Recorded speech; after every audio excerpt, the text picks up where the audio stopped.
Hey there! Did you know Kroger always gives you savings and rewards on top of our lower than low prices? And when you download the Kroger app, you'll enjoy over $500 in savings every week with digital coupons. And don't forget fuel points to help you save up to $1 per gallon at the pump. Want to save even more? With a Boost membership, you'll get double fuel points and free delivery. So shop and save big at Kroger today. Kroger, fresh for everyone. Savings may vary by state. Restrictions apply. See site for details. Hi everyone, I'm Deb Flashenberg. Welcome to Yoga, Birth, Babies, a podcast produced by Prenatal Yoga Center. We will be diving into everything prenatal yoga, birth, and baby related, hoping to inspire, educate, and empower you through your journey into motherhood. Thank you for listening. Hi, I'm Deb Flashenberg, and I'm your host of Yoga Birth Babies. And today we have one of my favorite type of episodes. We have a birth story. Actually, we have 3 birth stories because my guest, Hannah Brenman, has been with PYC for all 3 of her births. And so she recounts a little bit of each birth. And she talks about how they were similar, but also how they were different and what she learned as she went through pregnancy. One thing she also shares, which I'm very excited for you to hear, is how she learned to trust her body and how she learned to really listen to her body. We talk about how we do that on the yoga mat and how that influenced her and gave her that deep understanding of what her body needed to do to birth her babies.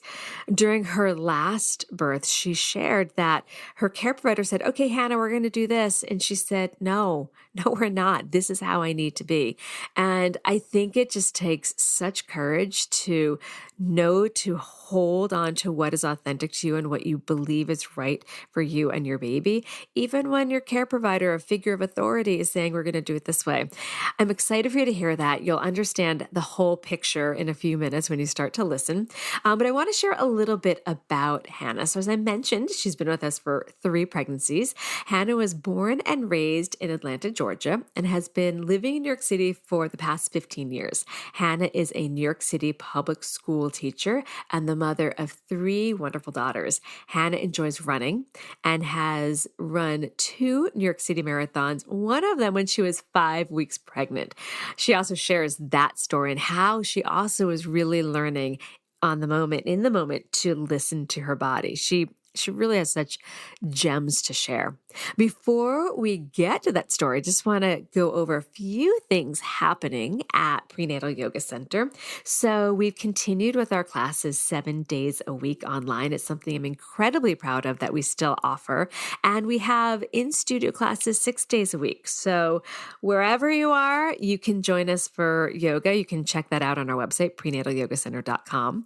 We have finally added our Caring for Newborn on demand class. So now every single class, that's to our on demand. So every single class that we have in studio, we have a corresponding video on demand because, again, not everyone can come to our in studio place, but I want to still be able to offer you these amazing supportive workshops. So you can check that out again on our website. Then the last thing I just want to touch base on is our teacher training. So we offer 3 a year online and 1 in New York City. So you can check that out. And then coming up this May, we've got our online postnatal teacher training. So if you enjoy working with the perinatal community, you're a yoga teacher and you want to learn this particular methodology to bring to your community, check all that out again on our website. Okay. Thank you so much for being part of our community. We're going to take a quick break. When we come back, please enjoy Hannah's birth stories. Hey there! Did you know Kroger always gives you savings and rewards on top of our lower than low prices? And when you download the Kroger app, you'll enjoy over $500 in savings every week with digital coupons. And don't forget fuel points to help you save up to $1 per gallon at the pump. Want to save even more? With a Boost membership, you'll get double fuel points and free delivery. So shop and save big at Kroger today. Kroger, fresh for everyone. Savings may vary by state. Restrictions apply. See site for details. Hi, Hannah. How are you? Hi, Deb. I'm good. I'm excited. I know. I can't believe after having 3 pregnancies with you at PYC that we're going to finally talk about your births. So this is super exciting. Thank you. Thank you for being so open and just a really pleasure to always have in class. Thanks. All right. So guess we should start with, I want to learn a little bit more about you. Tell me about yourself. Great. Well, I was born in Atlanta, Georgia. I was born there. I grew up there, and I moved up to New York when I was 18 for college. Hmm. And when I was in college, as part of my program, I certified as a New York City school teacher. So immediately after I graduated, I got a job in New York City public schools, where I have been ever since, teaching middle school for over a decade at this point. I was living on the Upper West Side for many years, which is where I met you in my first pregnancy, going in studio to PYC. And then at a certain point, my family and I moved out to Queens, where we have been ever since. I love every time you tell me you're a middle school teacher, I'm like, bless your soul. Having a middle schooler, I just think that is a very challenging age, and you just have the patience of a saint to do that. So that's very exciting. All right. So let's dive into your birth. So I'd love to hear a little bit because you've had 3 births with PYC, yourself. And I know they were similar, but also that there were some big differences. So I just want to hand it over to you to, I don't know if you want to just talk a little bit about each or how they've differed, but just feel free to share. Great. Well, my first birth was about almost 6 years ago. And at 41 weeks and 5 days, my OB asked me if I could be induced. And I wasn't really allowed to say no at that point. So we went along with the induction the next day. And the induction, I think it was a pretty standard induction. I got to the hospital, they hooked me up, they slowly ramped up the Pitocin. And after a couple hours, started to feel a little bit of contractions. And after another couple hours, um, the contractions started to come really, really quick and really, really fast. So I basically went from, maybe feeling a little bit, but not really, like not even needing to use any strategies, to full on contractions every minute, minute and a half pretty quickly. And at that point, I asked for an epidural, though once I think back to that after having my second and third birth, I wonder if at that point I had just sort of let things go, if the birth would have happened much more quickly, because that's sort of a theme with my births. So I had the epidural, and a couple hours later, my baby was born. It was, thinking back on that birth, it was pretty calm. It was pretty low key. I remember feeling a little bit bored in the middle of it, just sort of waiting for things to happen. And it was a great birth. I feel really happy with it when I think back to it. I felt like I had say in what was going on after that initial, like, sort of being told that the induction was going to happen. I still felt ownership over the birth. There were moments where my OB asked if I wanted certain interventions, and I said yes. I said no. So it, even though it was an induction, which is not what I had initially planned for or wanted, I still felt really good about that birth. But again, that birth felt very calm. But it's interesting. One thing I picked up on is, so it was obviously a pretty fast birth, but it sounds like your body wasn't too off from being ready to head into that, because if you went in and they started you straight on pit, it meant that your cervix was already changing. It was already effaced Yeah, because yeah.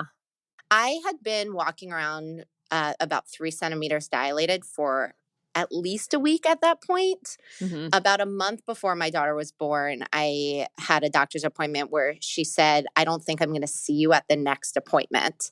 So um, I think my body, I think, again, this sort of, we'll see this in my other 2 births. I think my body just does a lot of that pre work Yeah. before actually feeling the contractions in my body.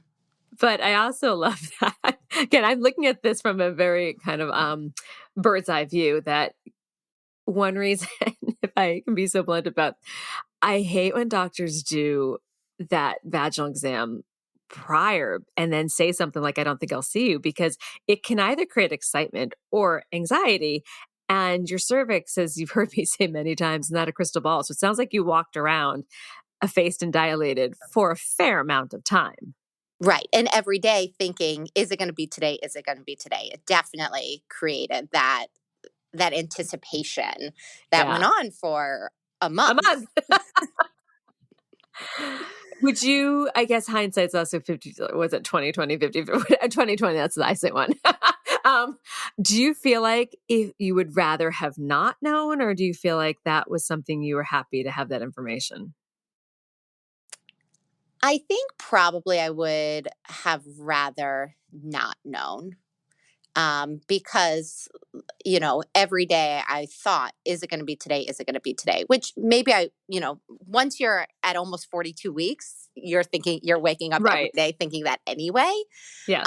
But I think because so many weeks before I had been told, and because, I went from 1 centimeter to 3 centimeters, I had gone from 50% effaced to, 75, 80, I think even 90% effaced, even before they started the Pitocin, even before the induction.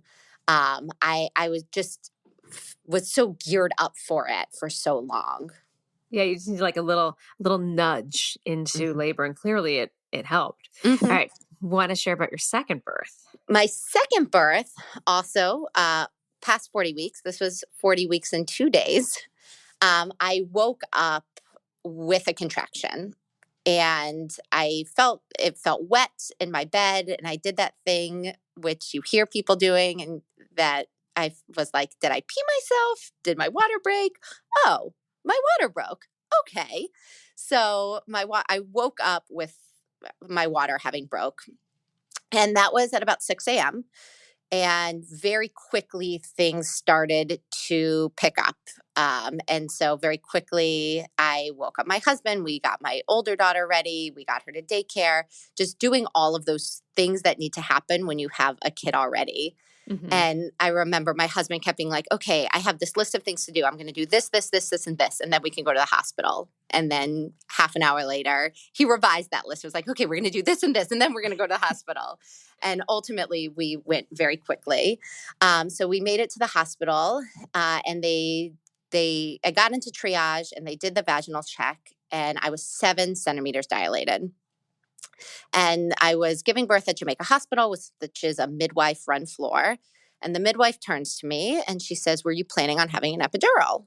And I said, well, I haven't decided yet. I was thinking about it. I'm not sure. And she looks me in the eye and she says, you need to prepare mentally for the fact that that's probably not going to happen. So I mentally prepared for that not going to happen. So what did that look like in your mind to be like, well, okay? Basically just, okay, here we go. And so by this point, it's about, I think it was about 8:40. They got me into a room. My doula shows up, and they get me on a birth ball. And I labored that whole labor sitting on a birth ball. And just in that birth, a mantra was the thing that was really helping me through. It was going very, very quickly. And so I will, I am, just kept coming back to me. My doula picked up on that. And so then she started to say it to me. And I remember having that crisis of confidence moment in that birth, because again, all of a sudden, it was just so fast. They were coming really fast. I was getting no break. And it felt like it was too fast. I felt like I just couldn't get a handle on it. And I said, I can't do this. I can't do this. And my doula says to me, you can do this. You are doing this. And so I just sort of took a breath and got it through the next contraction. And by 9:20, so just over 3 hours after I woke up, my baby was born. So again, a very, very fast birth.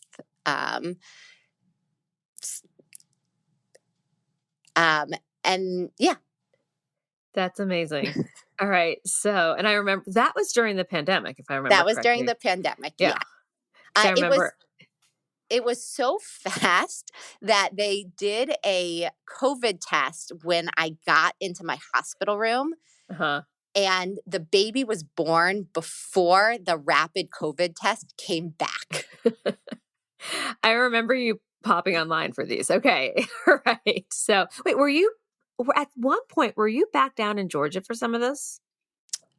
Maybe I would Okay. travel down to visit my parents I just throughout. remember, yeah, I remember sometimes the background is different. I definitely From, did it from New Jersey with my in-laws because my oh, maybe that's what I'm mother-in-law is thinking. a certified yoga instructor, and she hopped on with me once. Maybe that's what I'm thinking. All right. So baby number 3, which as we're recording this is how many weeks old? She's 4 months. Okay. All right. So, okay. So pretty recently. All right. So let's talk about baby number 3. So, baby number 3 was my first birth where I actually had some labor. So, again, I'm 40 weeks in one day. So, again, over the quote unquote due date, and feeling really, really ready to be done with this pregnancy and to meet this baby. And around bedtime, reading to my older kids, putting them to bed, I finally start to feel something. Though I had been having contractions on and off for a couple of 2 or 3 weeks at that point. Mm-hmm. But they were never consolidating. So I would have them on and off for an hour and then it would stop. And then the next day on and off for an hour and then it would stop. So finally, this one evening, things started. I out for a really long walk and just hoped that that would get things moving a little bit more. I did a curb walk where you like walk half on the curb and half not to try Mm-hmm. and jiggle things. And it did. So finally, the contraction started to consolidate.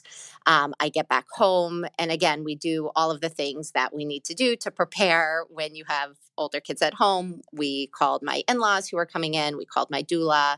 We just kept checking in because the contractions were starting. They weren't super strong yet. They were consolidating, starting to become every 15 minutes, every 10 minutes, every 5 minutes. And by about 11 o'clock, they were really starting to pick up. I was on my yoga mat. I had my blocks. I was doing all of the things that you tell us to do as the labor was beginning. And finally, my father-in-law gets there, and my husband and I start heading to the hospital. And the hospital's about 10 minutes away. But for some reason, it took us over 30 minutes to get there at 11 o'clock at night on a random Tuesday night. Construction? I don't know. But labor stopped while we were in the car. I think I had maybe one contraction while we were in the car. Okay. And we get to the hospital and still labor is pretty stalled. And so feeling a little frustrated, thinking, should we have come to the hospital? Should I have stayed at home a little bit longer? And just feeling like that we were in for a long night. My first 2 births had been pretty fast, but my first 2 births, I hadn't really had any labor at home. So I was gearing up for a long labor. My OB comes in and she does a vaginal check, and I'm 3 centimeters dilated, which is exactly what I had been that morning when I had an appointment with her. So I am feeling really, really frustrated at this point because I'd been laboring for 4 or 5 hours. There had been no change. And again, I'm just feeling like we're going to be here forever. We have a long, long, long night ahead of us. They hook me up to the fetal monitor, and still labor is really slow. Still hasn't picked up since we got to the hospital. At about 1 a.m, the nurse comes in, and my OB is wonderful, and she is super progressive in a lot of ways. But she also is a little old school in a couple ways. So she really likes to do enemas. So at about 1 o'clock, the nurse comes in to perform the enema, which she does. And she says that she will check back in half an hour. I need to stay in the bathroom for half an hour, and then she'll check back in. So she does the enema. I go to the bathroom. I'm sitting there for a while. And my husband comes and joins me, and we sit there and we're talking for a while. And after about 20 minutes, things start to pick up.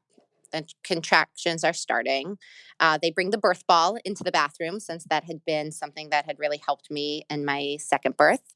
I sat on the birth ball for a while, and pretty quickly things really start to pick up. So those really fast contractions, almost no break, really strong, pick up really, really quickly. And so 1:30 comes and goes when the nurse says that they're going to come back in. Nurse doesn't come back in. And the contractions are coming more and more. And I am feeling exhausted. Still in my brain, I'm like, this is going to be hours and hours. I can't do this for hours. I'm exhausted. I'm normally asleep by 10 o'clock. So it's 1:30 in the morning. I'm exhausted already. And in my mind, I'm going to be doing this for 5 or 6 more hours. Mm-hmm. So my doula has the idea to get me onto the bed. So I'm on the bed on my knees, and she puts the back of the bed up so it's straight up and down. And so my stomach is sort of leaning on the back of the bed, and my hands are on top of the bed, and I can put my head down on my hands, sort of like a pillow. And so in between contractions, she tells me to rest, which I know, Deb, is something that you tell us all the time, to rest in between contractions. And I'm going to be honest, I never believed you. Like, Thank how you can for you honesty. rest in between contractions? When you're that exhausted, you rest. And like, I did. It's almost like you pass out, momentarily pass out. That's exactly what happened. In between, 30 seconds, 45 seconds in between, I closed my eyes, I passed out, and then the next one would start. And so at this point, it's maybe 1:40, 1:45. And I feel like I have to push. But again, in my brain, I'm going to be doing this for another 4 or 5 hours. So it's not time to push yet. So, but I keep saying, I think I need to push. So my husband goes out to get the doctor, because still nobody has been in the room since 1 o'clock when they did the enema. So a resident comes in, and I gave birth at the beginning of July. And anybody who knows how hospitals work, new residents start July 1st. So this was still a pretty new resident. And she comes in, and they want to do another check. And so they say, okay, Hannah, turn around so she can do the vaginal check. And I say, no, I am not turning around right now. And the resident, to her credit, and I appreciate this, she said, okay. And so she did the vaginal check while I was on my knees. And she said I was 9.5 centimeters dilated, but the amniotic sac was still intact. So I take that in. I'm like, okay, maybe this isn't going to go forever, but I still feel like I need to push, and it still feels too early. I have another contraction, and I feel a whoosh. My water has broken. And I say to my doula, I feel like I need to push. And she says, so listen to your body. So on the next contraction, so 2 after I had the vaginal check at 9.5 centimeters, on the next contraction, I push, and I push, and I push, and I push. And on that contraction, the baby is born.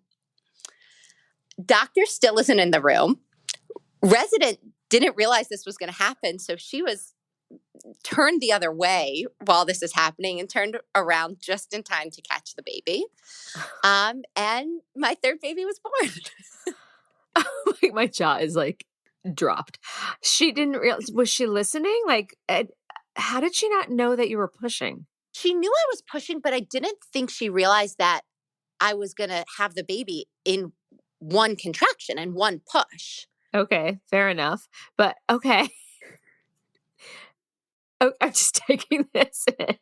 So she caught the baby. She caught the baby. I turned around. My doctor came in at that point, and so she, cut the cord, and they did put her on my chest and cleaned everything up, and that was baby number 3.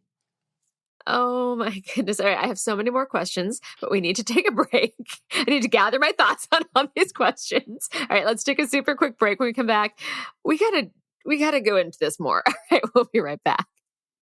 Hey there. Did you know Kroger always gives you savings and rewards on top of our lower than low prices? And when you download the Kroger app, you'll enjoy over $500 in savings every week with digital coupons. And don't forget fuel points to help you save up to $1 per gallon at the pump. Want to save even more? With a Boost membership, you'll get double fuel points and free delivery. So shop and save big at Kroger today. Kroger, fresh for everyone. Savings may vary by state. Restrictions apply. See site for details. Hey there! Did you know Kroger always gives you savings and rewards on top of our lower than low prices? And when you download the Kroger app, you'll enjoy over $500 in savings every week with digital coupons. And don't forget fuel points to help you save up to $1 per gallon at the pump. Want to save even more? With a Boost membership, you'll get double fuel points and free delivery. So shop and save big at Kroger today. Kroger, fresh for everyone. Savings may vary by state. Restrictions apply. See site for details. Okay, we're back. So I'm still like all these thoughts. First of all, I just love that you introduced your doctor to something. Do you realize that that resident that may have not really seen many births now understands that you don't have to be on your back and it's very possible to birth in different positions. And you did that. Like you taught that doctor something that can influence how they practice and how they support other people for years to come. I think that's pretty amazing. Yeah. And so my doctor is uh, very supportive of people pushing in different Well, I was thinking positions. the resident that didn't realize, because think of like a brand new resident Mhm. that probably hadn't seen many births. Yeah, Not your doctor. I was for talking about sure, for the sure. resident that was like, "What? We can do this on our hands and knees?" I don't know. I just think that's remarkable. Right. I also pushed out my middle daughter not on my back because my doctor's really supportive of that. So at that hospital, it isn't as uncommon as it is in some places, I think. Well, that's amazing. So I love that you listened to your body and just kind of went for it. Was there what helped you when they said, "Okay, Hannah, come onto your back," to be like, "Nope, not going to do it." Where did you find that courage? Because I think that's hard to do. I don't think I physically could have at that point. Fair enough. Okay. But also, that morning in class, and you might remember this, I had come to prenatal that morning with you, and Mhm. I was totally done and ready to have this baby. And you had offered the mantra: listen to your body, listen to your baby, or Trust your body. Yep. Trust your trust baby. Trust the Right, process. exactly. And so, that had been in my head all day, and my husband had been retelling me that all day. Because after class, I told him that you had offered that mantra, and he was like, "Yeah, you should be trusting your body right now." So I think I had that earworm in my head all day, Mhm. which really made it possible for me to do what I needed to do and to listen to my body in that way. I wasn't going to turn around at that point. I couldn't. That's so great. And that's what your body was saying. That's how your baby needed to come out. So, what's really fascinating is that even though your third birth was longer than your first two, it was still, if we look at kind of the general, kind of like that bell shaped curve, it was Mhm, still on the quicker than your average birth. mhm. What were some of the differences that you really saw? Because they have a similarity, all your births. Were there also some differences that you saw that you want to talk about? I mentioned before that my first birth felt really calm. Yeah. My second birth felt very frenetic. There was about half an hour between when I got to the hospital room and when my baby was born. So Mm. everything was just moving really, really fast. And I didn't have a second to think. I didn't have a second to process anything. It was just, I was just going. And I think in my third birth, like we were saying before, I really had to listen to my body and figure out what it was that I needed and Mm-hmm. do that. And I had the support of my husband, I had the support of my doula, but it wasn't, there was the time to think and to notice. And so Mm-hmm. I had to think and I had to notice. Mm-hmm. So I know because they were fast, and especially when your midwife's like, "Yeah, you may not have that epidural." Um, and then again, you had to kind of like on the spot be like, "Okay, how did you wrap your head around what was happening so quickly to get grounded?" I know you said you had to kind of think and notice, but was there anything that just helped you be like, "Okay, this is what's happening. I gotta go with it," or and you said it was really quick. What else gave you pause to just not get overwhelmed by how quickly things were going? In both in both of my second and my third births, I did use mantras. Mm, And just coming back to that was really helpful. And like I said, my doula and my husband both were tuned into that. And when I wasn't sure what to do, or when I wasn't sure where to go, both of them in both births came back to that mantra, which mm. helped me to, I think, ground myself and come back to the moment that I was in. And that's what they also use when you hit that crisis of confidence? Mhm. Mhm. It's funny, I was just telling in class yesterday, um, I was in Costa Rica last week, and this is I thought about labor. I was doing this ziplining bridge crossing at which I didn't know there was gonna be a bridge crossing involved, and it was terrifying to me, terrifying, and it reminded me of birth that I had to continue on the bridge because I couldn't turn back. There were people behind me. And I had to use a mantra. I literally said to myself with every step, I'm strong, I'm capable, I'm strong, I'm capable. And I love that you use mantras too, because it can keep us going forward when we're feeling stuck, and it can give us courage in that moment of overwhelm. So I'm a mantra girl too, and I'm glad it worked for you. And for me, having somebody else say my mantra to me was really helpful. That's good. So listeners, note that. Tell your support team. So, how do you feel comparing your births may have held you back? I don't know if this is comparing my births, but I think it's just comparing in general, whether it's the pregnancies, the births, the Mhm. babies that I have. I often fall into the like shoulds. Mm. So, at this point, I should be doing this. At this point, I should have this happening. Mhm. And I think that that's something that I really struggle with in a lot of areas. And if I'm thinking about parenting more generally, the some of the most difficult moments I have had as a parent is when I'm doing that shoulding, that comparing of two kids, my kid to somebody else's kid, my experience to somebody else's experience. And those are the moments where I definitely struggle the most, is when I'm doing that comparison. Mhm. I think that's going to speak to other folks too, that shoulding. I think a lot of us do that. So, how do you feel you have evolved as a parent through each pregnancy and birth?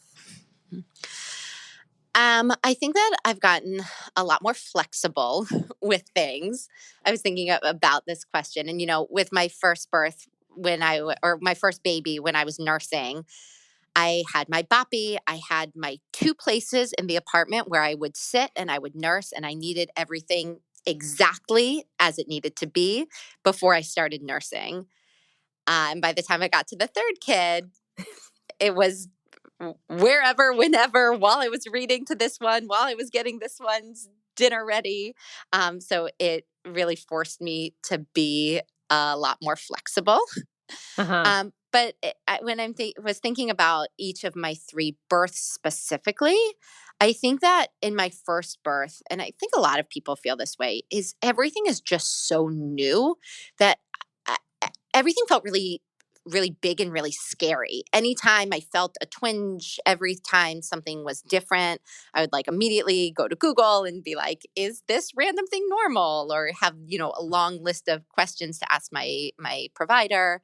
And I felt almost on edge that whole pregnancy because I didn't know what was happening really, and I didn't know what to expect. Mm-hmm. I think in my second birth, in my second pregnancy, I knew what to expect. So, this weird thing happens, or I feel this thing, okay, that happened last time, or I know that's normal now. And I didn't feel as on edge about things. Mm-hmm. And I think with my third birth, and I mentioned this before, I was really able to listen to my body. So not just noticing that, oh, I'm having this feeling, but actually taking that next step and be like, I'm having this feeling. What is my body telling me right now? What is it that I need right now? Why am I having this feeling right now? And I think just having had the experience with two pregnancies already, I was able to sort of notice and take that next step for myself. And trust. You really, really built trust in yourself and your body's capability. For sure. This is, I think, exemplifies that. I ran the New York City Marathon 5 weeks pregnant. It's amazing. As I found out I was pregnant a couple days before, and I had done all the training, and my doctor said it was okay. So I ran the marathon. And for, runners often have their routines, their things that they do before a big race. And so I knew exactly what I was going to eat, exactly when I was going to eat it. I was all ready and prepared. And then minutes before I was set to leave to go to the starting line, I threw up because it was my first trimester and I was nauseous. And I was like, oh my goodness, what do I do right now? Do I need to eat more? And everything was thrown off. And so I had to figure out in the moment what to do. But that meant that throughout the marathon, at every aid station, I couldn't just be like, oh, I know every 3 miles I do this. I needed to really listen to my body because my routine was already thrown off. And so any aid station, every mile, whenever people were handing things out on the street, I had to think to myself, is this something that I need right now? Do I need water? Do I need Gatorade? Do I need to eat something? And actually listen to my body and if I needed that or not.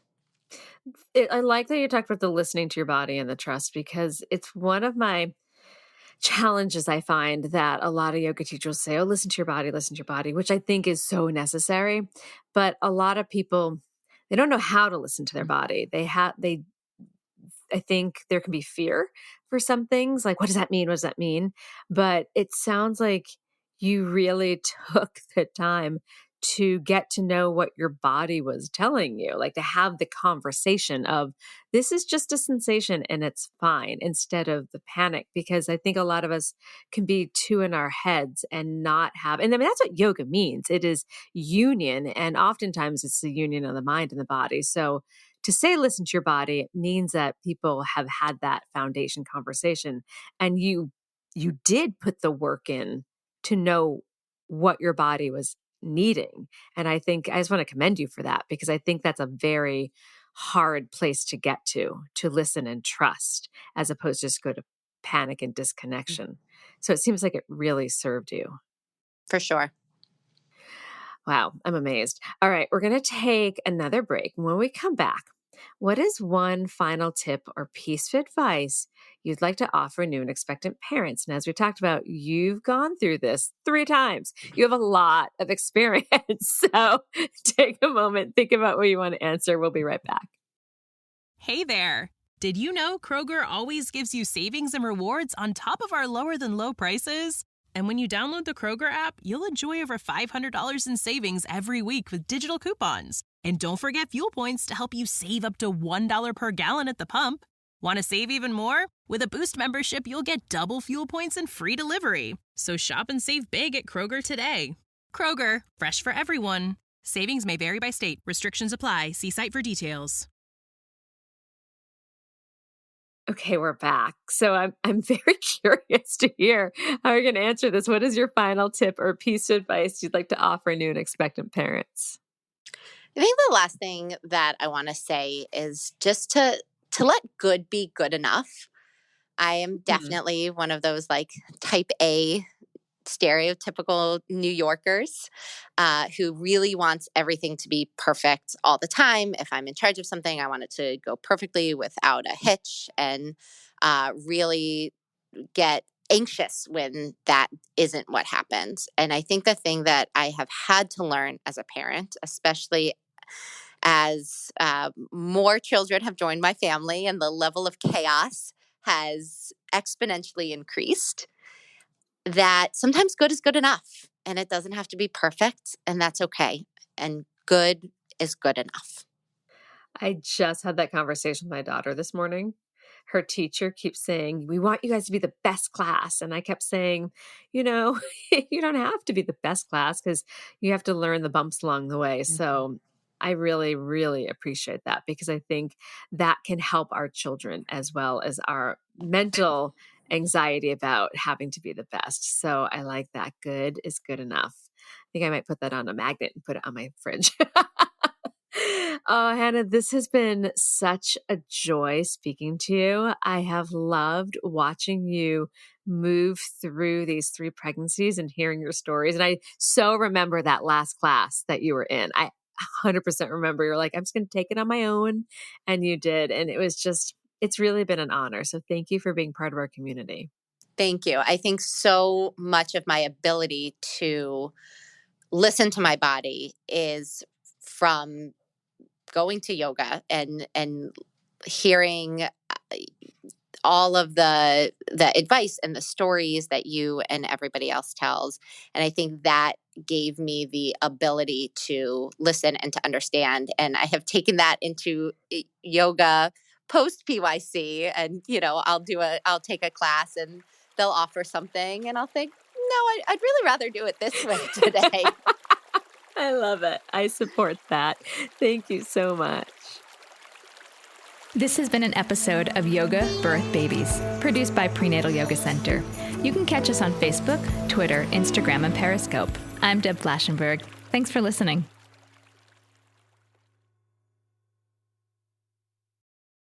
Hey there! Did you know Kroger always gives you savings and rewards on top of our lower than low prices? And when you download the Kroger app, you'll enjoy over $500 in savings every week with digital coupons. And don't forget fuel points to help you save up to $1 per gallon at the pump. Want to save even more? With a Boost membership, you'll get double fuel points and free delivery. So shop and save big at Kroger today. Kroger, fresh for everyone. Savings may vary by state. Restrictions apply. See site for details.